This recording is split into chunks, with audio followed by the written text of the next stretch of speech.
KOK 재단, KOK 플레이, K 스타디움 간단하게 설명 좀 해주십시오. 예. 한마디로 뭐 여기서 다 설명하려고 하면 너무 시간이 걸려서 간단하게 어떻게 보면 KOK 플레이, KOK 재단은 소위 다단계 사기 집단입니다. 이렇게 보시면 됩니다. 다단계 사기 집단, 예. K 스타디움. K 스타디움은 다단계 사기 집단인 KOK 플레이의 메인넷입니다. 예. 적게는 90만 명, 많게는 해외까지 180만 명의 피해자, 그다음에 그 총액 4조 원 사기, 지금 피해액이 한 4조 원 정도 되죠. 네, 그렇습니다. 4조 원의 피해액과 그다음에 그 국내에 90만 명, 해외까지 합하면 180만 명의 피해자가 발생을 했는데 우리 사회에서 거의 이슈가 안 됐죠. 예, 그렇습니다. 여기에 조선일보가 어떤 역할을 하죠? 조선일보가 적극적으로 홍보했죠. 조선일보가 홍보했죠. 예, 그렇습니다. 잠시 들어가 주십시오. 조선일보 K 스타디움 타임라인 한번 좀 올려주세요. 19년 9월 30일에 그 콕이 출발을 합니다. 그다음에 21년 12월에 조선비저가 콕 문제점에 대해서 고발 기사를 보도합니다. 그리고 4월 19일 K 스타디움이 오픈을 합니다. 그리고 4월 21일 IT 조선이 여기에 대해서 보도를 합니다. 그런데 바로 2월부터 4월 사이에 187원을 하던 코인이 9,373원 7달러까지 올라갑니다. 0.12% 달러 하던 게 이제 7달러까지 올라가요. 그리고 5월달에 KBS가 시사멘터리하고 추정 60분 등에서 콕 토큰 추적기를 방송하면서 대형자산 없는 암호화폐 발행은 100% 사기다, 이렇게 보도를 합니다. 그런데 2주 뒤에 콕 최상위 모집책, 이 모집책이 아까 우리 변호사님 말씀하셨던 것처럼 다단계 모집을 하고 있는 집단입니다. 원금 보장이 월 3%에서 12%까지 이 이자를 준다. 그리고 또 투자자를 데리고 오면 거기에 대해서 수수료를 주던, 이런 전형적인 폰지 사기하고 유사한 성격을 가지고 있는데, 여기에서 어떤 이야기를 하느냐면 어떤 방송은 의도를 갖고서 좀 악의적으로 하고 어떤 언론사는 소비자 만족 대상을 주겠다고 뭐 이런 언론사도 있어요 하면서 많은 투자자들이 불안에 떨면서 투자를 해소해야 되겠다라고 하고 있는데 저런 방송을 하면서 물타기를 해버려요. 그리고 나서 아니나 다를까 소비자 만족 대상을 주겠다고 했던 언론사가 디지털조선입니다. 6월 30일 날 디지털조선이 소비자가 선정한 품질만족 대상을 수여합니다. 그리고 그날 조선일보가 품질만족 대상 수상자들을 전면적으로 광고하고 대대적으로 홍보합니다.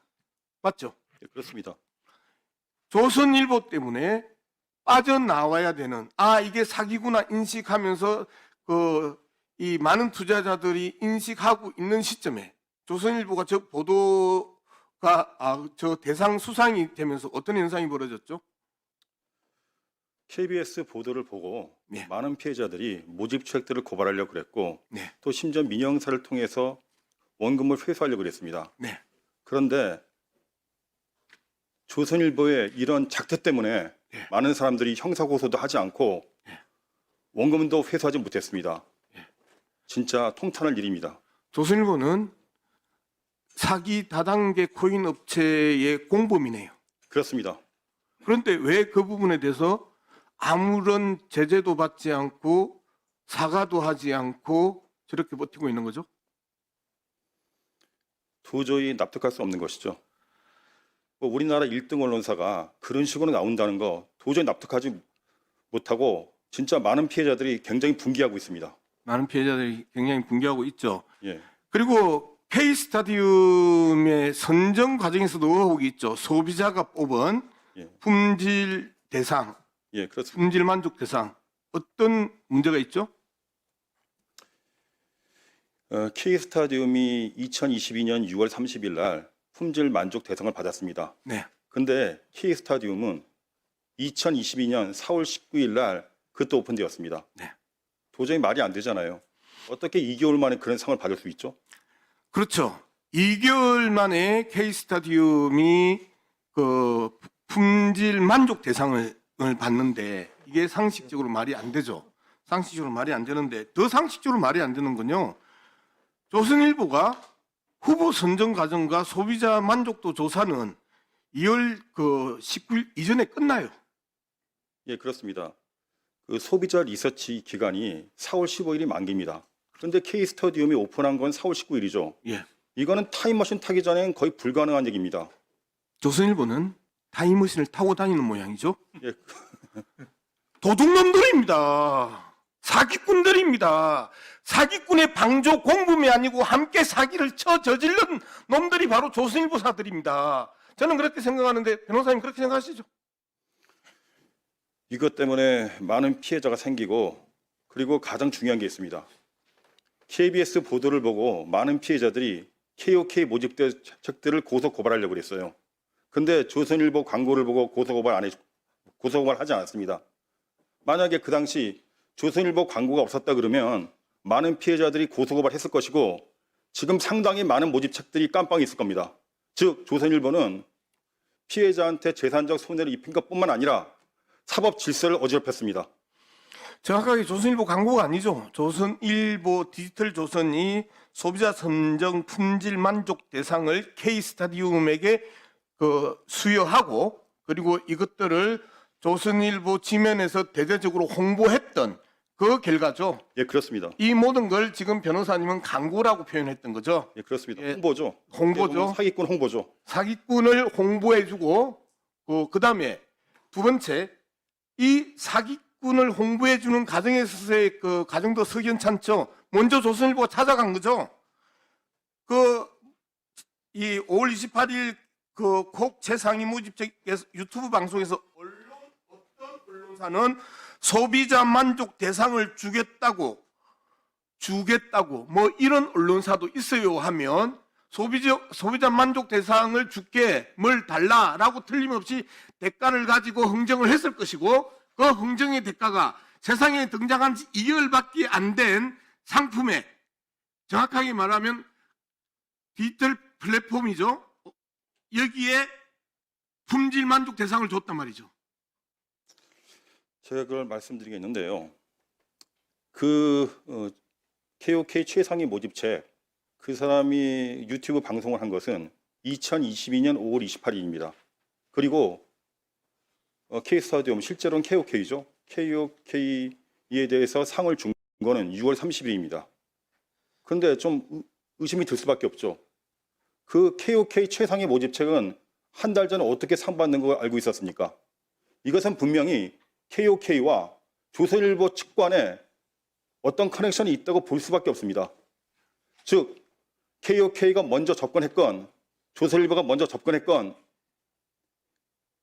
엄청난 커넥션임에는 틀림없습니다. 여기에 대해서는 검찰 수사를 통해서라도 밝혀야 된다고 보고 있습니다. 검찰 수사하고 있나요? 검찰 수사요? 하고 있지 않습니다. 정확히 말씀드리겠습니다. 고소한 지 벌써 2년이 다 돼가죠? 예, 그렇습니다. KOK는 피해자만 90만 명, 그리고 피해액만 4조가 되고 있습니다. 심지어는 해외에서도 사기를 쳤습니다. 이렇게 큰 사건을 어떻게 울산지검에서 조사할 수 있죠? 이 정도 사건 같으면 특별수사본부를 만들어서 서울중앙지검이나 아니면 경찰청의 국가수사본부에서 수사해야 될 것입니다. 그런데 지금 이렇게 큰 사건을 울산지검 거기서 조사하다 보니까 제대로 조사도 안 되고 기소도 안 되고 있습니다. 너무나 통탄할 일입니다. 그래서 저희는 주장합니다. KOK 사건에 대해서는 특별수사본부를 만들어서 철저히 수사하고 그리고 특히 조선일보와 KOK 그 간의 커넥션도 조사해 주길 바랄 뿐입니다. 예, 고맙습니다. 들어가 주십시오. 장관님. 예. 들어가셔도 됩니다. 예. 예. 오전에 제가 네네. 조선일보가 한국 드라마를 봤다고 북한의 중학생들 30여 명을 공개 처형했다가 편집 조작이라고 이야기를 했습니다. 그리고 국내 피해자 90만 명, 피해액 4조 원을 이르는 이 내용을 조선일보도 잘 알고 있었어요. 조선일보 잘 알고 있었습니다. 이 내용을. 자기들이 이미 썼어요. 조선비저에서 문제가 있다. 그리고 KBS도 이 문제를 다루었어요. 그런데 KBS가 다루고 한 달 좀 지난 뒤에 소비자 만족 대상을 수여하면서 그 피해액을 더 부풀리고 그 피해자들을 더 수렁에 빠뜨렸습니다. 이거는 정말 천인공노할 짓 아닙니까? 이런 언론사에 문화부가 계속해서 정부 광고를 몰아주고 있습니다. 올해도 여전히. 그리고 가짜 뉴스에 대해서 언론중재법, 정부 광고법에 대해서 충분히 손을 봐야 되겠다고 장관께서 직접 공개 행사에서 말씀을 하셨습니다. 장관 생각은 어떻습니까? 네, 아니 뭐 그런 수정되고 고쳐야 될 부분은 분명히 고쳐야 할 거라고 생각을 하고요. 언론 이 정부 광고는 어차피 조선일보에만 하는 것이 아니고 거의 25개 언론사에 다 물론 많고 적고의 차이는 있겠지만 어차피 전체적으로 다 광고가 되는 거라. 그래서 저는 그 일은 정말 천인공노할 조선일보사의 이런 보도 행태들에 대해서 계속해서 드러나면 드러날수록 이제는 뭐 쓰리아웃제나 해가지고 이런 문제가 있는 언론 중재에서 계속 지적받고 있구나. 그다음에 중재 조정안에 계속 올라오는 것들에 있어서 쓰리아웃제 이런 거 해가지고 그 해에는 정부 광고 완전히 삭제하는 이러한 페널티가 있어야 되지 않겠어요? 뭐 그런 방법은 한번 의논을 좀 해보겠습니다. 언론 중재위가 아니고 신문윤리위원회도 예, 뭐 언론중재위든 관계된 그 기관들하고 한번 예. 의논을 해보겠습니다. 예, 마무리하겠습니다. 천인공노할 조선일보사의 만행을 여러분들은 보고 있습니다. 오전에는 가짜 뉴스의 가짜 편집을 통해서 국민들 155만 명의 유튜브 구독자를 속이고, 그리고 오늘 오후에 말씀드렸던 것처럼 90만 명의 피해자와 4조 원의 피해를 입은 그 사건에 대해서 한 번도 제대로 사과하지 않고 아직도 그 수상에 대해서 사과하라고 폐지하라고 해도 끄떡도 안 하고 있는 조선일보사를 고발합니다. 고맙습니다.